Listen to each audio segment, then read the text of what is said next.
नमस्कार मित्रांनो, अर्चना रडे या व्लॉगमध्ये तुमचं सर्वांचं पुन्हा एकदा स्वागत आहे. सगळ्यात आधी तुम्हाला सर्वांना मार्गशीर्ष महिन्यातील पहिल्या गुरुवाराच्या हार्दिक शुभेच्छा. मित्रांनो, आपली रांगोळी काढून झालेली आहे बाहेर, तुम्ही बघू शकता. आता पूजेची तयारी करूयात. चला, तुम्ही व्हिडिओ कंटिन्यू करा.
श्री लक्ष्मी देवीची कहाणी मन लावून ऐकावी, ध्यानात ठेवावी. श्री लक्ष्मी देवीची कहाणी द्वापार युगाची तिसरी राष्ट्र देशाची मोहिनी श्री महालक्ष्मी देवी आटपाडी नगर होत.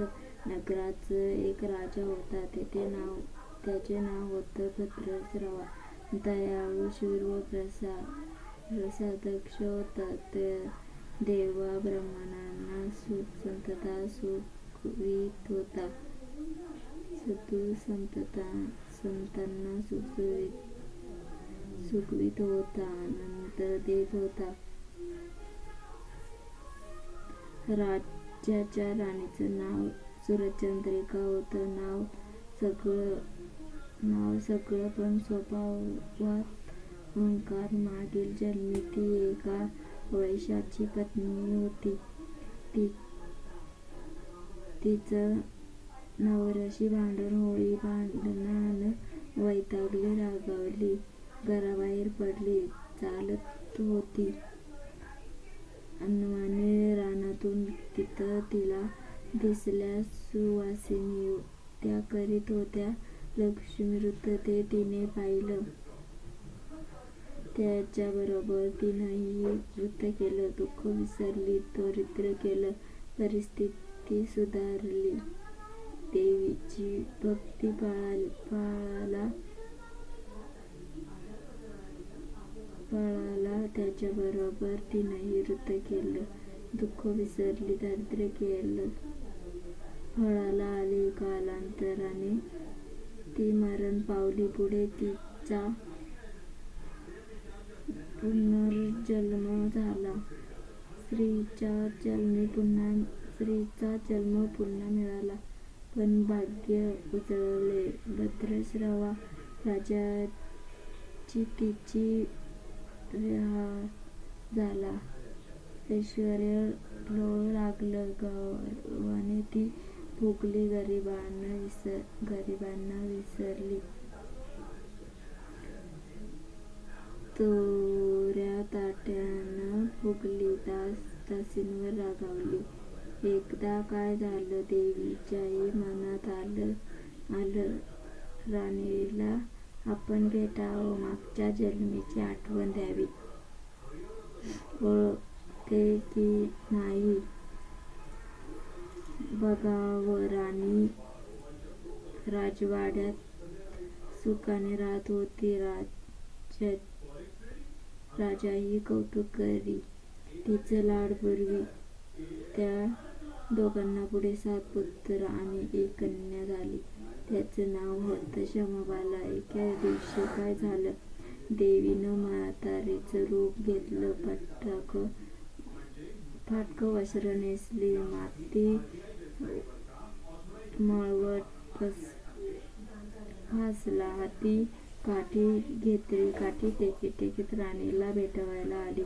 तिनं आरोळी दिली. अरे, आहे का घरात कोणी? घास देईल का? दासी बाहेर आली. म्हातारी दारात दिसली. तिनं विचारलं, कोण ग तू? आलीस कुठं? काय काम काढलं आहे? तुझं नाव काय? गाव कोणतं? तुला हवंय काय? मधून खोकत हळू.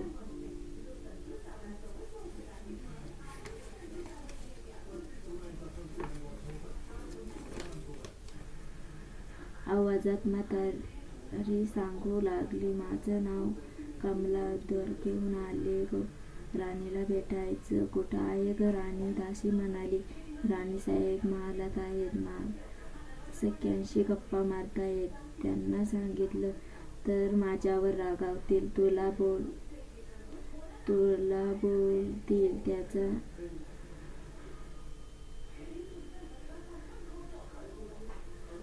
तुला पाहून माझ्यावर ओरडतील ग.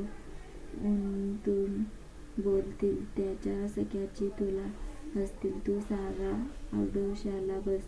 मैत्रिणी केल्या म्हणजे मी सांगते त्यांना. म्हातारी रागावली. मनोमन संतापली. तुझी राणी पैशाला भाळली म्हणून माणुसकी विसरली. दारिद्र्य मेली. आवाज झाले. राणी पण देवीला विसरली. माझ्यामुळेच ना. मीच तिला वर्त सांगितलं. देवीचं तिनं ते केलं. आता राणी पदावर बसली. देवीला आठवणही राहिली नाही. गर्व झालाय संपत्तीचा. पैशाची तुंडाक आली. गोरगरिबांची पर्वा नाही. थोरा मोठ्यांची मुली त्या झाल्या मैत्रिणी. म्हातारी गरीब आणि भिकारीण. तिला कोण विचारते? पण याचं फळ तिला भोगावंच लागेल. तेव्हाच तिचे डोळे उघडतील. जाते मी. दासी घाबरली. तिनं म्हातारीला पाणी दिलं. हात जोडले. म्हणाली, ते व्रत मला सांगाल? मी ते नेमाने करेन. उतरणार नाही. म्हातारं नाही. घेणारा वसा टाकणार नाही. दिलेला शब्द मोडणार नाही.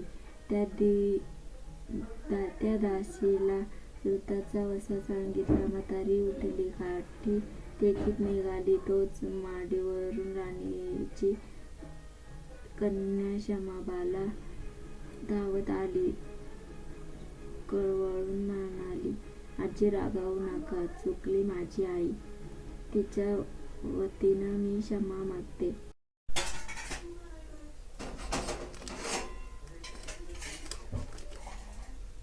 आवडला असेल तर लाईक करा, शेअर करा, सबस्क्राईब करा आणि कमेंट करून नक्की सांगा.